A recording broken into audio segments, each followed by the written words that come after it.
main goal of what we are doing is trying to find interesting ways or any ways to reduce drug use among youth in our community. So basically, kids off drugs, prevention, education, and positive alternatives. Things that kids can do instead of spending their time getting into trouble or trying alcohol, tobacco, vaping, or drugs. So those are the things we do. First, Karen, you want to go and just give us a few things that other things we do kind of more in detail. My name is Karen Sanchez. I'm the program director for Drug Campaign. Generally, what I'm working with is the curriculum Too Good for Drugs, which we're piloting in the ISD schools, as well as a couple of private school districts in that. That is a prevention education. Right now, we're working with 4th and 6th graders, and it's basically providing them skills that allow them to say no to drugs when they're offered or to choose lifestyles that are substance free. The other big thing that we're working with is something called positive alternatives. And it's basically the idea that youth who have other things in their lives, whether it be art, sports, music, community leadership, college goals, if they're working, all of those things will keep them from substances. So we want to support and work with organizations that are doing those things. So sometimes it's other nonprofits, sometimes it's sports leagues, or locations that offer activities for kids to get involved with. So we try to support their activities. For example, like 5K, we're working with City Running Club this fall to support their 5K.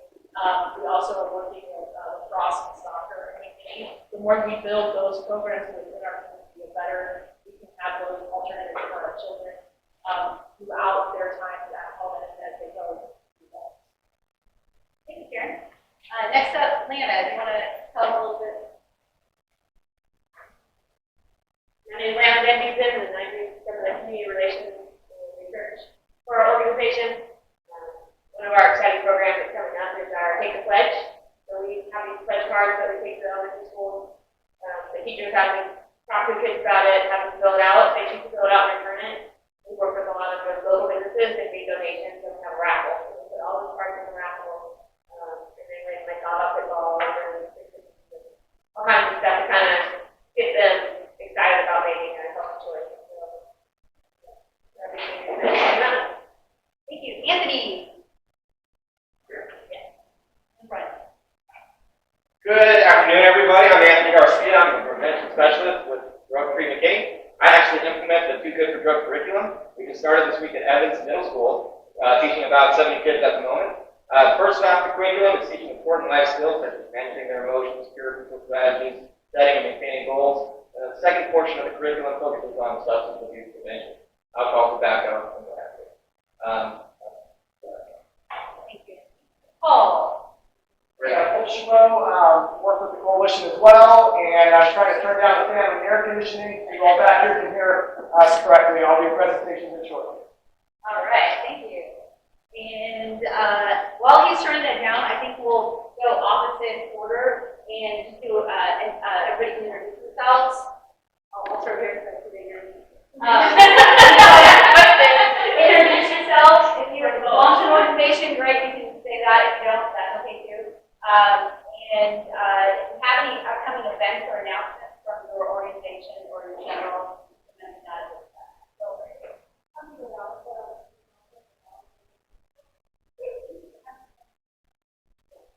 Hey everyone, my name is Amy John, the program specialist and law enforcement liaison for Methodist Society. I teach our underage program, go over those things, but also going over those skills and how to be prepared for them. Really just finding positive or reactive help. And then I'm our law enforcement partner. I do outreach and I doing a recognition program for them and community outreach. But thank you so much for having me here. This is my first time here. And I'm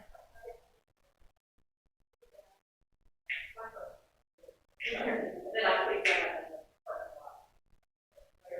Mine is to Bible. I am the public relations coordinator for the resource center. House at the government. Also the coordinator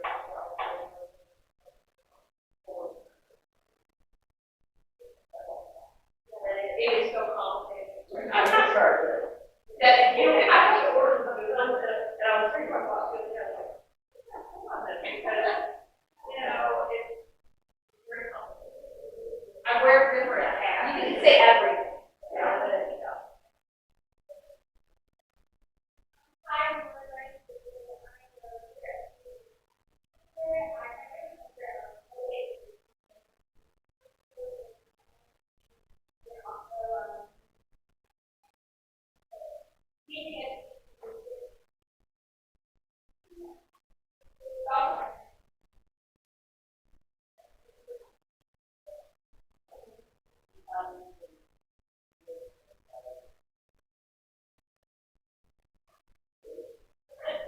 Kelly Reaver, I'm here as a board member of the YMCA. I also just follow Paul wherever he tells me to go.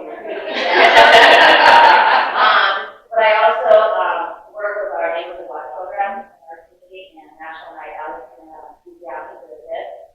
We have to deal with you all there, are supporting that, having your logo on our flyer, and then our area. We will be there elsewhere.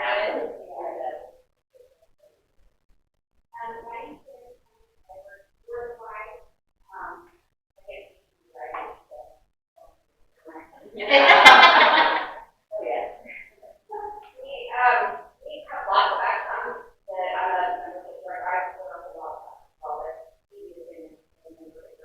But we have lots of programs that we run for it's as far as school and sports and government and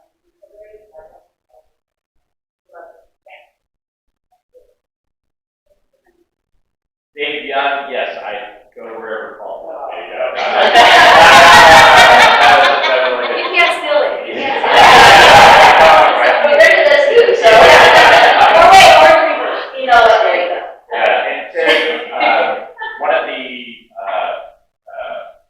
entities that I run for the Chabot is military vet and also law enforcement. And it's a referral network in order to help our military and our law enforcement brothers and sisters move to whatever area.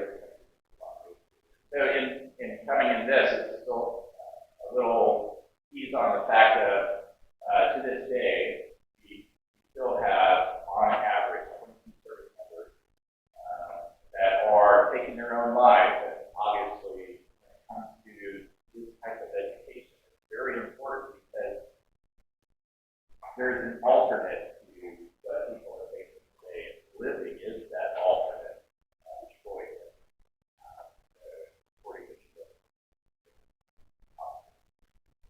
Very well said, Dave.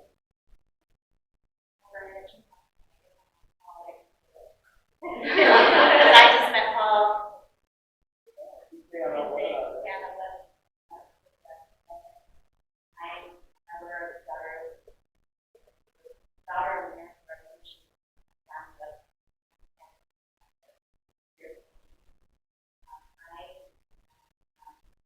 chair the two chapters, veterans, for veterans, and then also the development with children who have been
love it.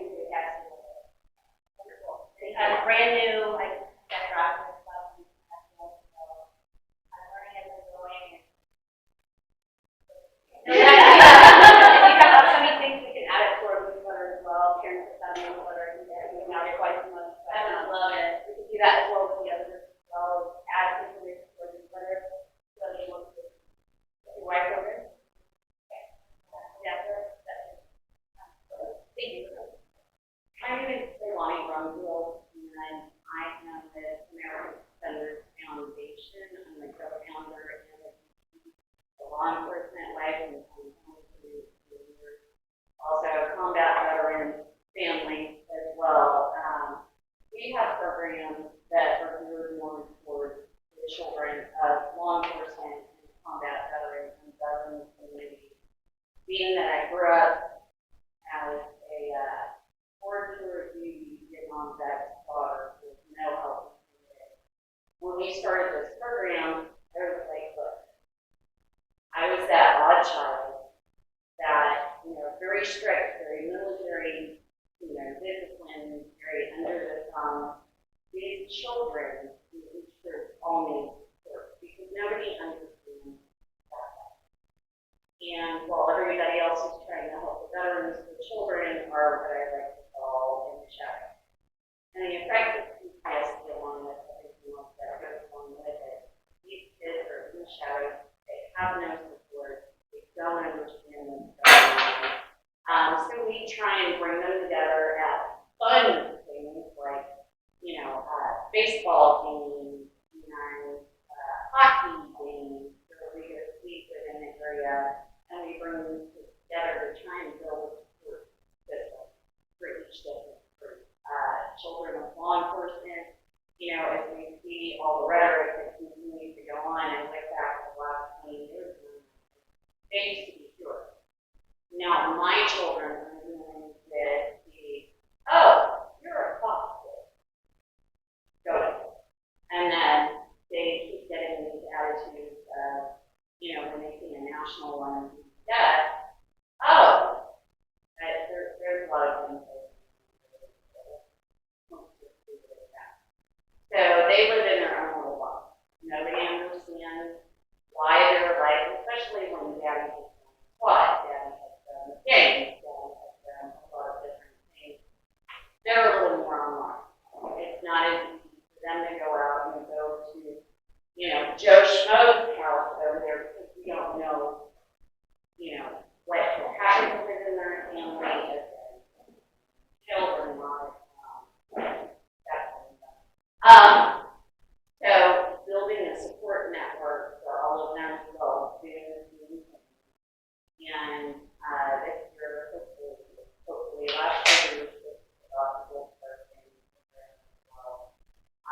We generally don't talk about this, but also with children with home. So everything here with children.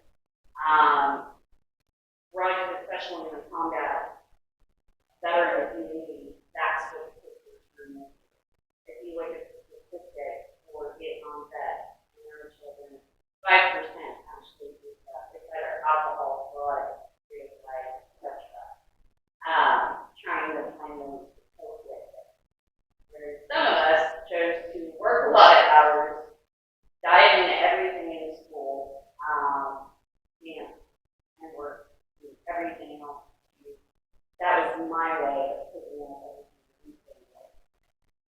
Just because it's busy, it's a healthy thing. So I tend to being my kids are a freshman this year. Freshman mom, don't know how to work this. Just every day's a new day. And then a new middle school. So my daughter is in 6th grade. So we have a large majority of new things going on, and I tend to keep communication open and do what is being said, because they come home, they have different things that are being said in the field, whatnot. Well, thank you for coming. Well, thank you for asking me to come.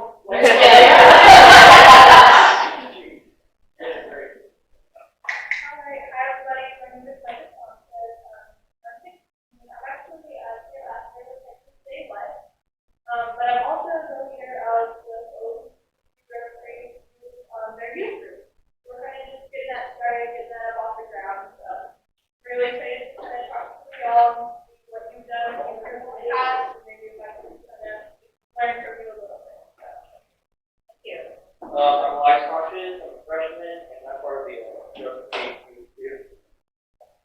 Great, thank you for coming. All right, and we have some new guests in the back. Thank you for coming. Would you like to introduce yourself and please feel free to make any comments. We're kind of going around the room first and where we're from and where you're from and kind of events.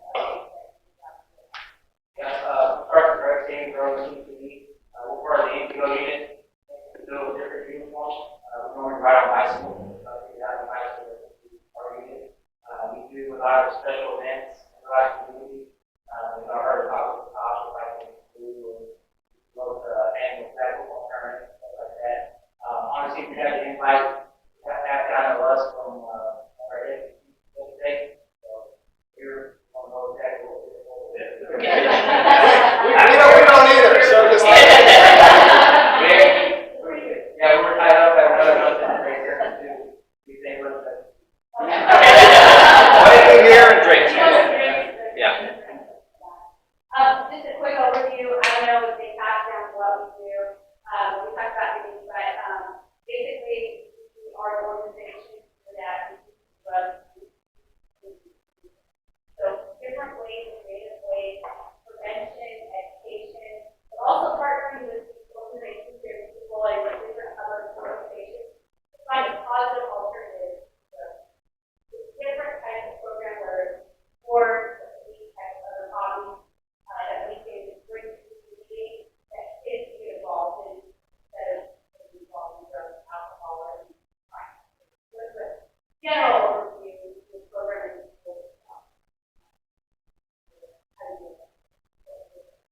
and we kind of went backwards on the announcements and introductions. So now I'm going to introduce Paul Chabot. He's going to give a presentation on vaping and vape shops. Great. So good afternoon, everybody. I also heard that in our presence among one of the 5 officers that are here, somebody was doing a dance on a video 2 or 3 years ago. Oh, do you still recall those moves? You want to show them again? Oh, you know what? I forgot to mention, it's being recorded, everybody. So. Oh, yes. Yeah. So this meeting, if some folks can't come in person, it's being recorded, and we will put it up on the Facebook page and social media so other folks can get a chance to see it. So today's presentation, we're going to talk about some of the challenges that we're seeing in the region that was brought to our attention by community members, moms, dads. I'd like to thank Colin Campbell. He's not here today, but he's the one that provided the information for this presentation that we're going to show you. It's in regards to what we're seeing as an alarming trend, not only in Texas, but throughout, I think, the entire country. But there are some things we can do here now to kind of set the stage, I think, to address this issue of this so-called legal marijuana compound, Delta-8. Next slide, please. So please read this quote. It's out of Forbes magazine. The quote just came out.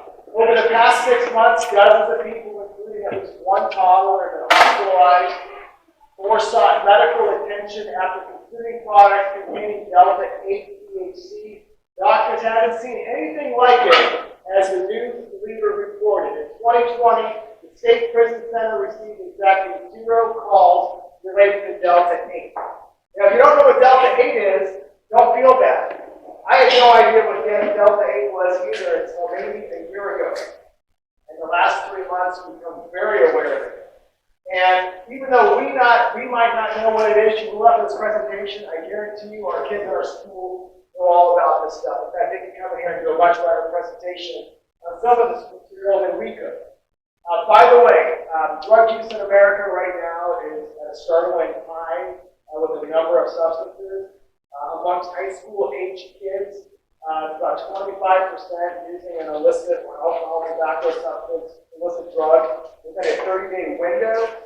So we have some huge challenges before us. We talk about the mental health impact, drugs, driving, criminal activity. Everything almost always revolves back to drugs. Homelessness issue, the mental health issue, why folks are hooked on drugs. So if we can address this now in our community, hopefully we can set an example of something. Next slide, please. Okay, so go ahead and take a read on this. So what is Delta-8? Well, if you heard of Delta-9 THC tetrahydrocannabinol, this is sort of the chemical rundown of it. Some people think of Delta-8 as a weaker form of pot, Delta-9. Generally produced from federally legal hemp or CBD. You see the CBD stores all over the place pop it up, right? This chemical process, it's legal both federally, and I put Texas on there because, yes, we'll talk about that, but I think that can be debated and hopefully addressed because the intent of what was passed, I don't believe any of them understood the ramifications of what we're seeing. Some states across the country, hopefully we can replicate it, are looking to restrict the Delta-8, yet it's widely available at smoke shops, gas stations, convenience stores, and online. Next slide. So here you go. One of these stores is in McKinney, the other is in the county area, specifically advertising for Delta-8 in their window. Not that I'm saying it's bad debate for an adult, only up to you, but I encourage y'all to walk into these vape stores. Some of us, my wife and I, moved out here to California, and we were taking on what we call the head shops out there. And all it was drug paraphernalia across the board in these shops. And if you go in here, what you're going to see is a lot of the same paraphernalia used for marijuana. And I encourage you just to walk in, just to be a intrigued citizen, to look and see what they have on the shelf. So here's the issue that we need to help educate the community on when it comes to Delta-8 or THC, tetrahydrocannabinol. The psychoactive chemical in marijuana exists in more than one form based on the position of a double carbon bond between two carbon atoms in the molecule.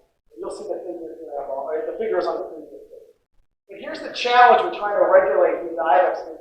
When they change a single compound, it creates a legal issue from a regulatory perspective from the federal government on down.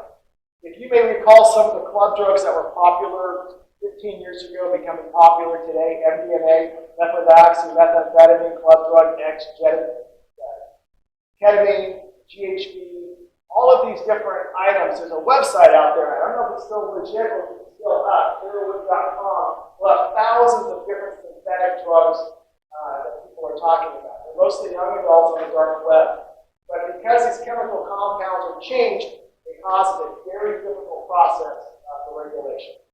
Bullet number 2, federal regulations specifically target the Delta-9. Delta-9 is aligned with the more common form of marijuana. And it's listed as Schedule 1 in the Controlled Substance Act, Federal Act. Now here comes hemp. It's been promoted across this country that it can be grown by farmers, it's a cash crop, that it can be made in clothing. But here's the point here with our kids and with drugs. It's not just going into clothing.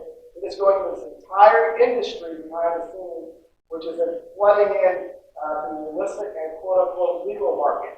So you've got Delta-8, Delta-10. Retailers are openly selling products that are containing these products on the internet and many retail locations throughout Collin County.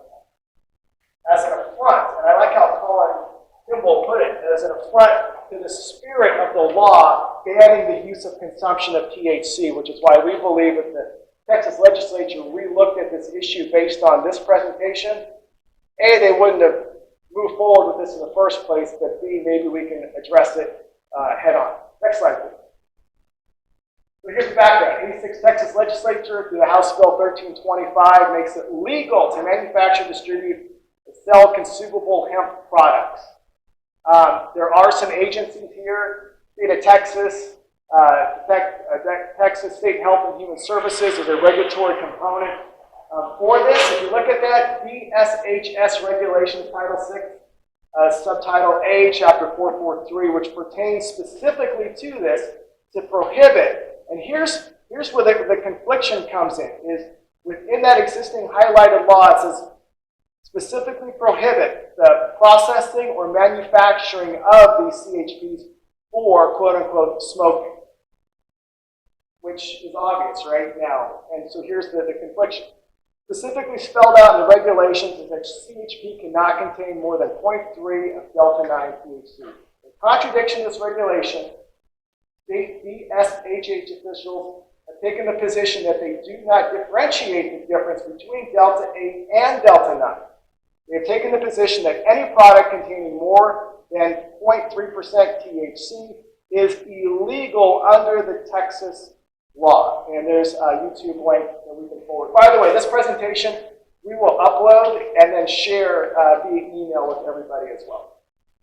Last bullet, Texas Department of Agriculture oversees the growing, harvesting, handling, and transportation of hemp. By the way, there's a huge push across this country, not only for marijuana legalization, decriminalization, but hemp as well. Next slide, please. So the local impact. Delta-8 products are being openly sold at many locations throughout Collin County and marketed on the internet as smokable vape products, ingestible candy products, tinctures, smokable impregnated hemp flowers, and joints. The sale of smokable products appears, and this is where we need more legal counsel, legal advice, whether it be from the DA or the State Attorney General. The sale of smokable products appears to be a direct violation of Title 6, Subtitle 8, Chapter 4. Delta-8 THC is produced as a affiliate chemical process with synthetic alteration of CBD. You see all the CBD stores out there, they're growing.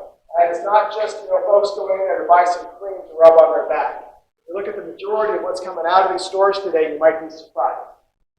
The manufacturing process may apparently generate Delta-9, which is today's marijuana THC byproducts, in excess of 0.3 across the board. Regardless of the waste status, the generation and possession of the waste in excess of 0.3 Delta-9 is a violation of, this is the federal law, the Federal Controlled Substance Act. Next slide. Local impact continues.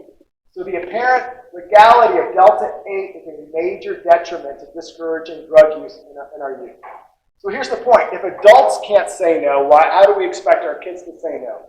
And if there is this conflicting issue with Delta-8, where it can be purchased readily, easily, and available, it makes our job that much more difficult to address youth drug use, because in essence, adults are given the green light to this. And again, I just think the responsible adults may not have done so knowing what we know now about it. Age restriction of obtaining Delta-8 products on the internet is questionable. Or you can put an age limit on some things, but we know the workaround that are happening. And then law enforcement intel sources are identifying an emerging black market for Delta-8 products. Next slide. Psychoactive THC is being sold by retailers throughout Collin County. Here's a photo of Delta-8 distillate. The purity of these products can range from up to 90 to 95% Delta-8 THC. High concentrations far exceed that of Delta-9 from natural sources, and we just don't know a lot about it. Next slide. This is probably one of the most upsetting slides for me, because when we talk about not just the black market, but the people that are producing this stuff, they're marketing mostly to kids. If you remember Joe Campbell in the 1980s, I used to smoke cigarettes. Yeah, that stuff was marketed towards kids. But it's all about money. And so when we look at these products and how they appear, A, how is a parent really supposed to know what this is, buying at their kid's room, right? Let alone how are you? And how is a kid even supposed to know that this stuff is really dangerous if it looks fun and it looks like fun? So they are marketing to our youth. And I'll let you read that black bold portion.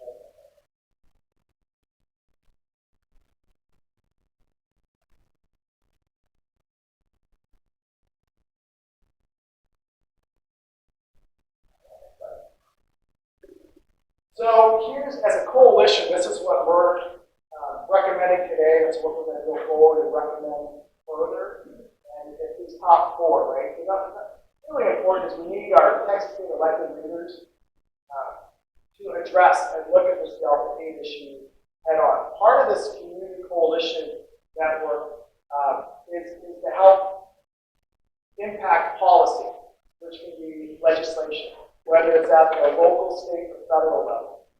And so what we think we can do through a presentation like this, sharing it, is A, get awareness across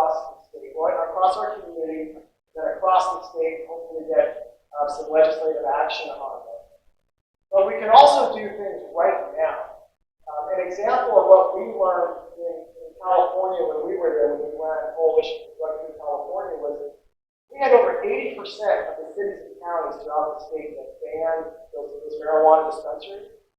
And you can do that through local ordinance from a county or a city perspective.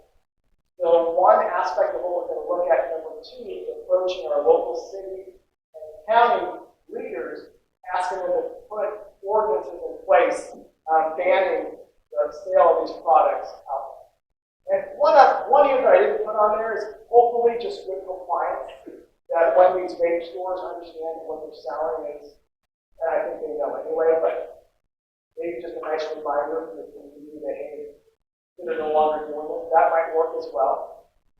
But we know these places are literally just are popping up like weed, just from a historical perspective of what we've seen before.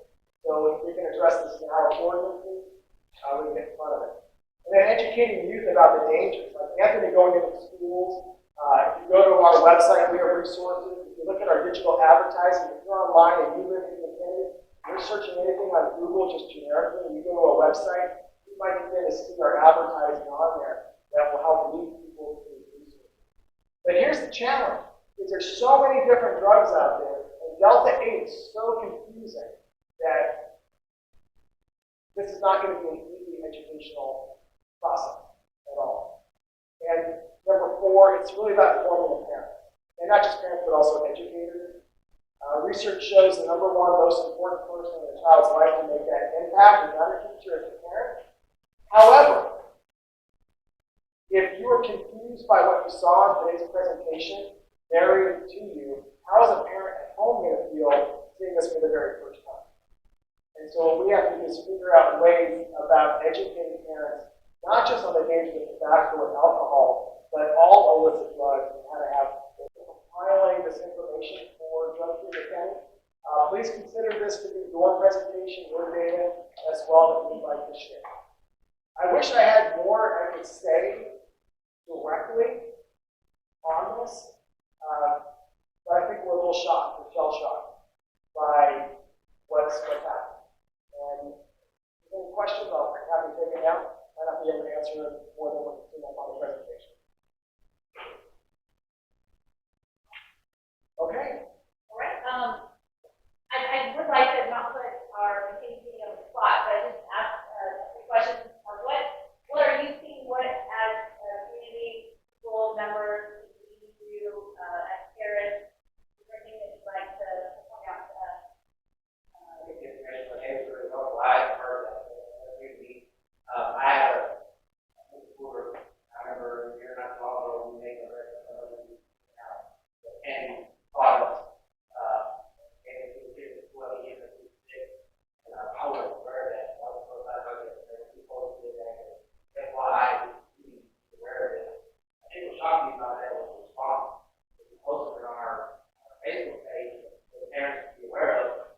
There's so many people that are posting negative things to be. And you say, Posted what you posted, let people know that's what it looks like.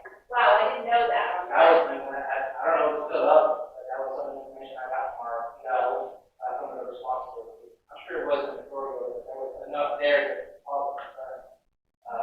And this stuff changes so fast. I mean, I know when I first started in law enforcement 6 years ago, the way the drugs are sold and delivered changes dramatically.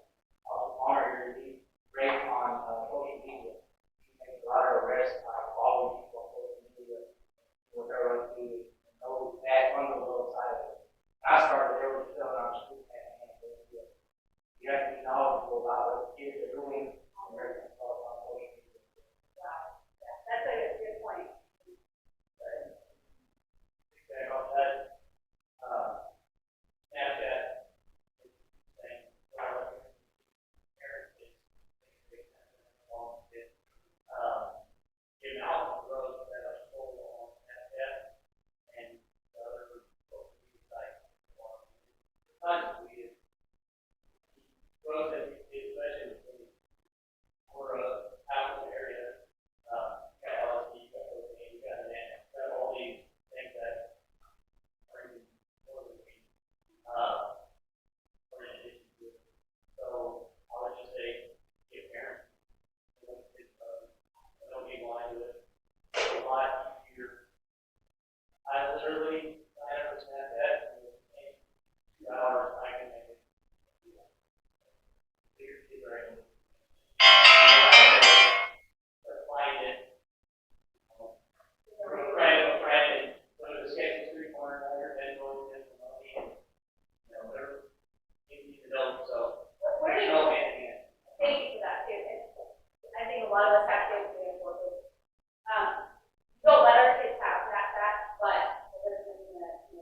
local skate park.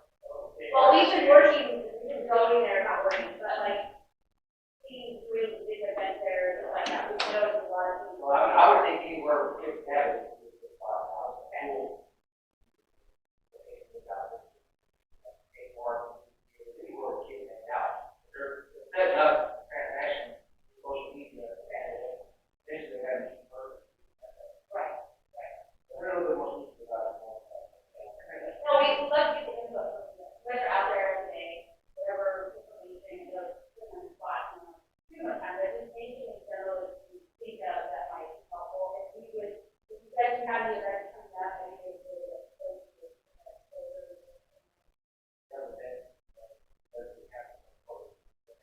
Saturday morning, we had a light.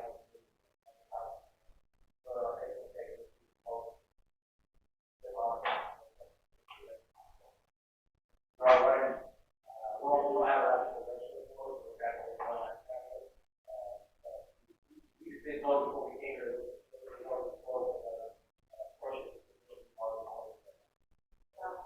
yeah. But that's the next one, that's our next one. Where is it? We're gonna meet in next one. That's all I out. I have nothing to do with it, yeah. Kelly's working. We'll be there. Great. Wanted to point out, at our next meeting, for quite a while, we were not able to meet with COVID and do online things. So we're doing our next meeting on Friday, October 22nd. We don't yet know what the location is. COVID has kind of broken for us as well.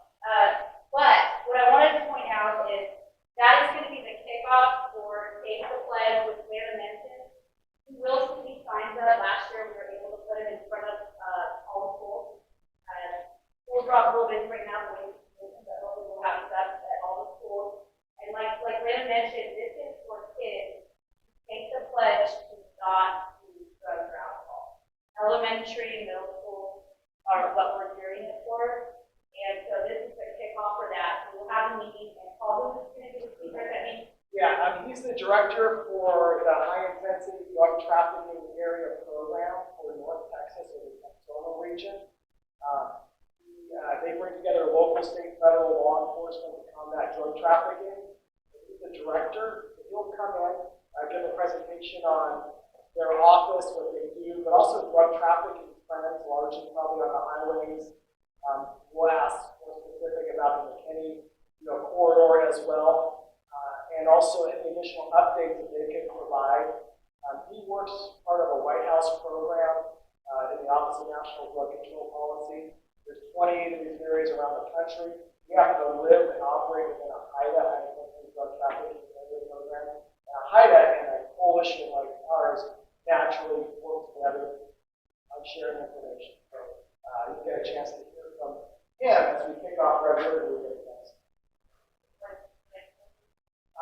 Yes. Yeah, fantastic. So we'd love for you to join us. If you meet in person, we'll let you know where that is. If you meet online, we'll let you know where that is. Karen has your email. If you haven't given your email, please provide your email. You will get the newsletter twice a month, and it will have all the details about the program. We may have extra ways that we can help in the community to get either signs out, which we do ourselves as well, but just get some messages out. Just take the pledge. It's a small step, but it could be a big step in itself. Make that statement. So that's what we're doing. Thank you all for joining us today. We really appreciate it. Please be in contact with us and let us partner with you in the community to help kids have a great life. We got you out of here in less than an hour. So, Yes. No, I'm so sorry. I don't mean to, but I was going to say, have a say like your specialist or so we do that. So if you want to send me for the content flyer, yes, I do that. I also spearhead our senior police board, and one of the things that we utilize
on the way